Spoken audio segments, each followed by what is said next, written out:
광고주분들을 처음 관리를 해드릴 때 데이터를 뽑아서 보면은 인스타그램에서 집행되는 줄 알고 계시는데 실제로는 광고비의 40%, 50% 정도가 정말 쓸데없는 측면에서 광고비가 집행이 되는 경우가 너무 많아요. 굉장히 안타까운 상황이죠.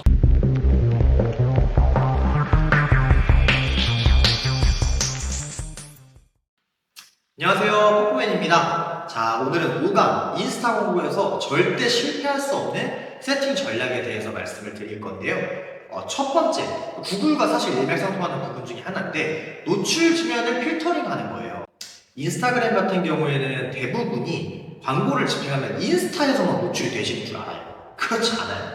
인스타그램이 제가 말을 쉽게 해서 인스타그램이라고 설명을 드리지만 메타라는 플랫폼 안에는 오디언스 네트워크도 있고 페이스북 메신저 지면도 있고 페이스북 지면도 있고 그 다음에 인스타 지면이 있습니다. 그리고 이 인스타 지면 안에서도 피드, 탐색, 프로필 피드, 릴스, 스토리, 검색 결과 이런 지면들이 있기 때문에 여러분들이 그걸 모르고 어드밴티지 노출 지면이라는 세팅으로 진행을 하시게 되면 너무 많은 광고 비용이 발생하게 되고 저희 입장에서 효율은 하나도 볼 수가 없어요.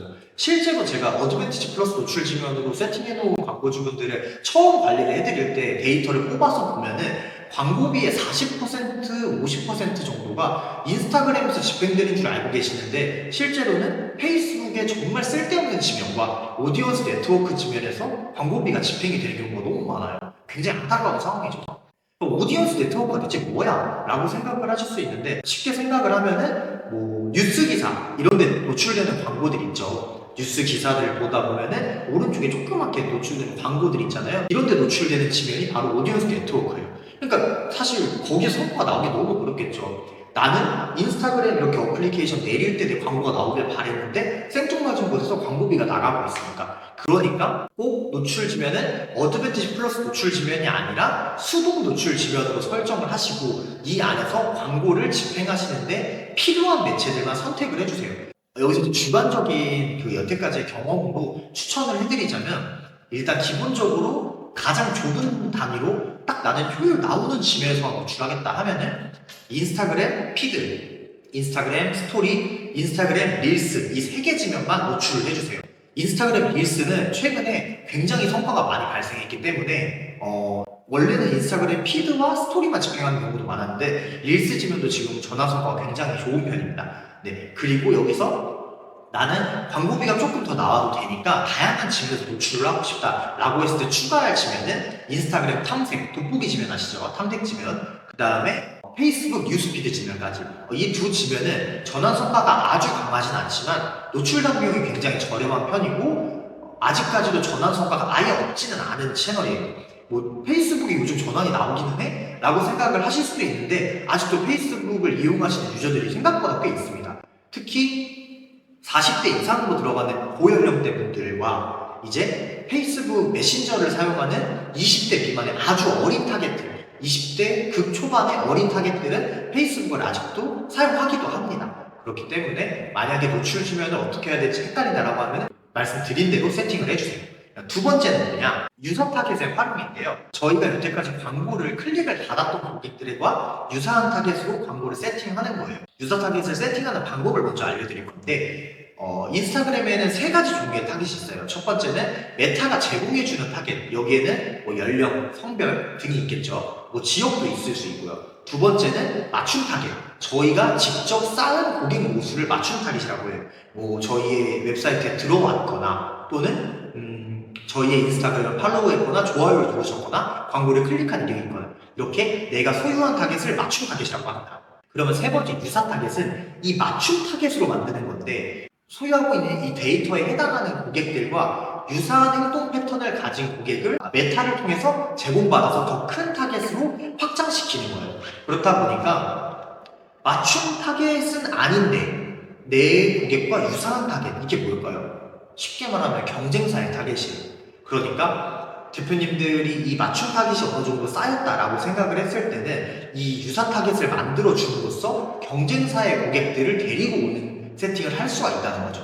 실제로 인스타그램, 페이스북 광고가 초기에는 조금 성과가 안 나올 수가 있어요. 근데 성과가 발생하는 시점이 언제냐? 이 맞춤 타겟이 어느 정도 쌓여서 유사 타겟을 활성화시키는 시기부터 아주 큰 폭으로 효율이 성장을 합니다. 그러면은 이 시기가 어느 정도 되냐라고 하실 수 있는데, 제가 추천드리고 싶은 거는 기본적으로 모수가 10,000 정도는 되어야 돼요. 왜냐면 모수가 너무 작게 되면은 인스타그램, 페이스북에서 아무리 데이터를 제공을 받아도 이 100명을 가지고 데이터를 확장시켜봤자 정밀도가 너무 떨어지는 거예요. 왜냐면은 인스타그램 사용한 유저가 너무 많기 때문에 10,000명 정도가 됐다고 하면은 제가 여태까지 경험상 어느 정도 유사 타겟을 만들어 볼 수 있다고 생각을 합니다. 물론 더 많으면 좋겠죠. 그렇기 때문에 광고를 통해서 만클릭을 받으라는 게 아니에요.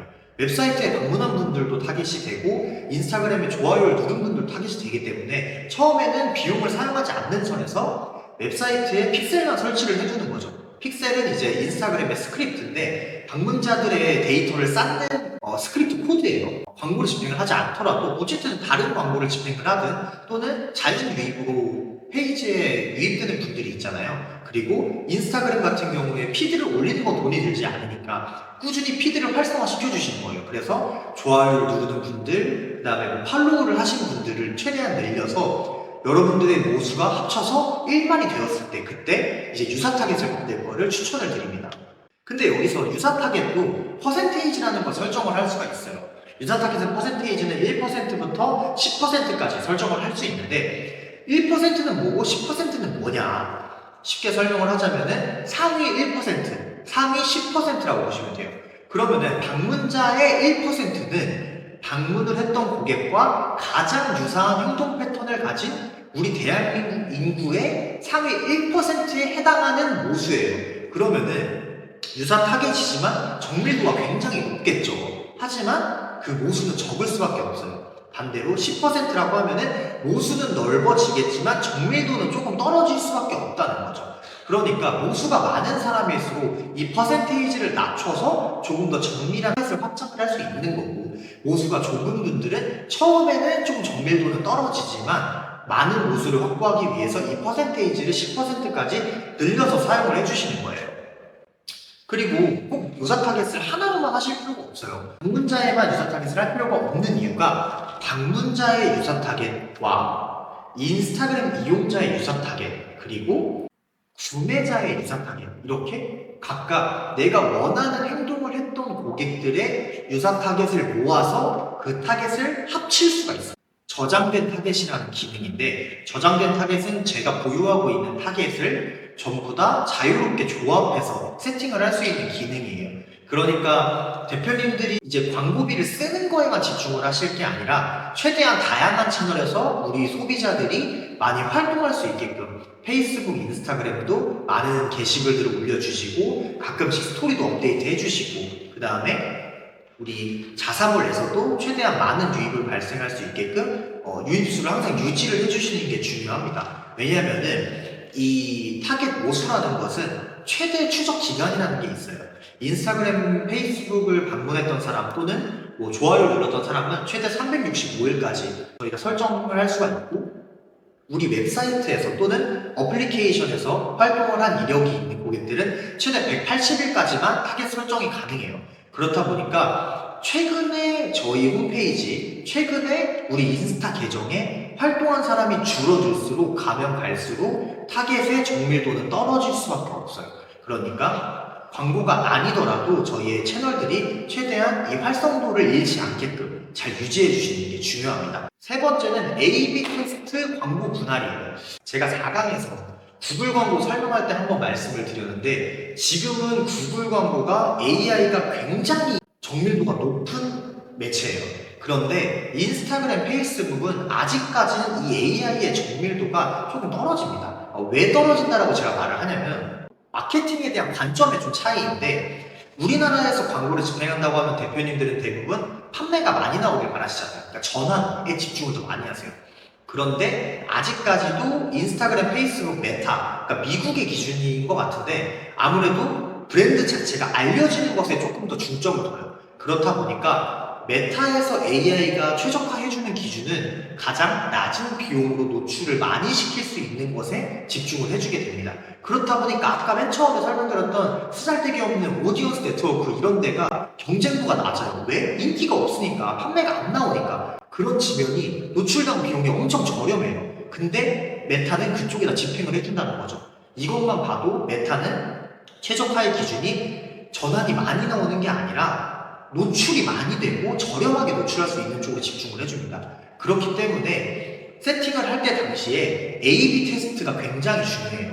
왜냐면 예를 들어서 제가 한 캠페인을 세팅을 했어요.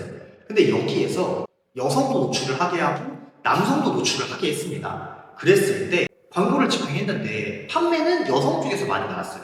근데 타겟이 인기가 없는 남성 쪽이 노출당 비용은 더 저렴한 거예요. 그러면은 제가 당연히 저는 여성에서 노출이 더 많이 될 거라 생각을 했는데 남성 쪽에서 쓸데없이 노출이 훨씬 더 많이 된다는 거죠.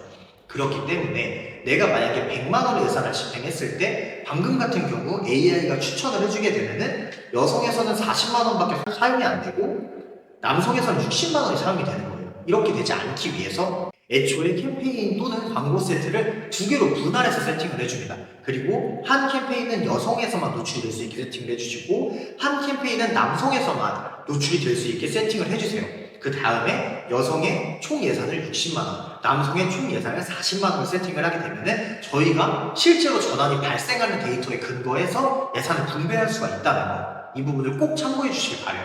그렇지 않으면 여러분들이 열심히 세팅을 해놓았지만 실제 광고 집행은 노출당 비용이 싼 타겟에서만 집중이 될 수밖에 없으니까 꼭 A/B 테스트를 세팅할 때 참고해서 해주시길 바랍니다. 자, 오늘은 이렇게 5강 인스타그램에서 절대 실패할 수 없는 세팅 전략에 대해서 말씀을 드렸는데요.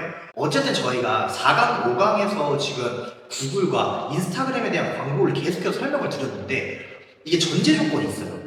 이 전제 조건은 제가 계속해서 말씀을 드렸지만 저희의 타겟이 축적된다라는 게 이 장점이잖아요. 근데 타겟을 축적을 그냥 자동으로 해주냐? 해주기는 해요. 이 광고에 반응하는 것도 축적이 됩니다. 그냥 광고에 클릭한 거 이거 축적이 돼요. 근데 가장 좋은 점은 웹사이트에서 방문 이력이 있거나 웹사이트에서 구매 이력이 있거나 문의 이력이 있거나 이런 것들이 저희한테 굉장히 중요하잖아요. 근데 이게 안 되는 브랜드가 있어요. 그게 뭐냐?